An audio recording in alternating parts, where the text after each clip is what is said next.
দূর, সোমনাথদার বাড়িতেই রোজ রোজ অশান্তি আমার আর ভাল লাগে না।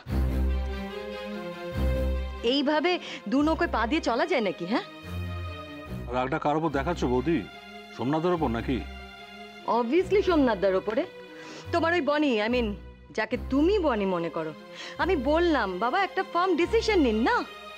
আমি কিন্তু পরিষ্কার বলে এসেছি, এইভাবে দুটো মেয়ে যদি একই বাড়িতে থাকে অবভিয়াসলি অশান্তি রোজ হবেই হবে। সোমনাথের বক্তব্যটা কি? সোমনাথ কি এখনই কনফিউজ? Obviously confused. ও কনফিউজড কিনা আমি জানিও না। আবার তবে সোমনাথদার কথা এটা মনে হচ্ছে যে ওই মেয়েটির প্রতি সোমনাথদার একটা গ্রেটফুলনেস কাজ করছে।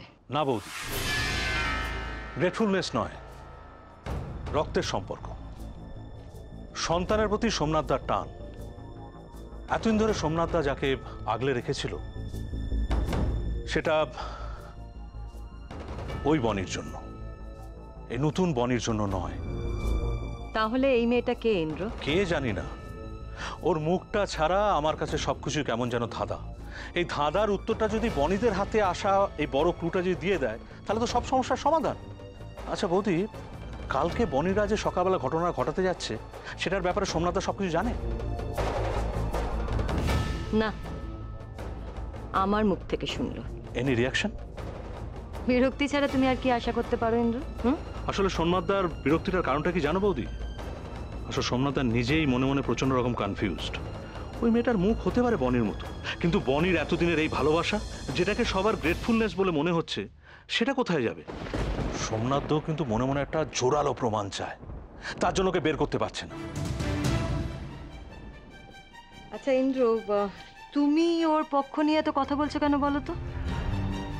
আমি কারো পক্ষ নিচ্ছি না বৌদি, আমি ব্যাপারটা যুক্তি দিয়ে দেখছি আর তোমরা আবেগে দেখছো। একটা মানুষের মুখটাই সব নয়। কোনো মানুষের যদি মুখ পুড়ে যায় তাহলে কি ভেতরটা কি পরিবর্তন হয়ে যাবে? কখনো হবে না। আর ওর দেওয়া প্রমাণগুলো? চোখের দেখায় সব নয় বৌদি, আড়ালো একটা শক্তি লুকিয়ে থাকে। সেটা আজ নয় কাল ঠিক বেরোবেই। আই হোপ সেটা কাল সকালেও হতে পারে, তখনই সকলের চোখ খুলে যাবে।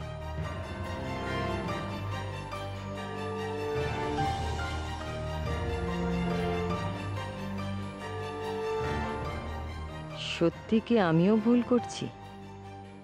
ওই মেয়েটা কি বনি নয়?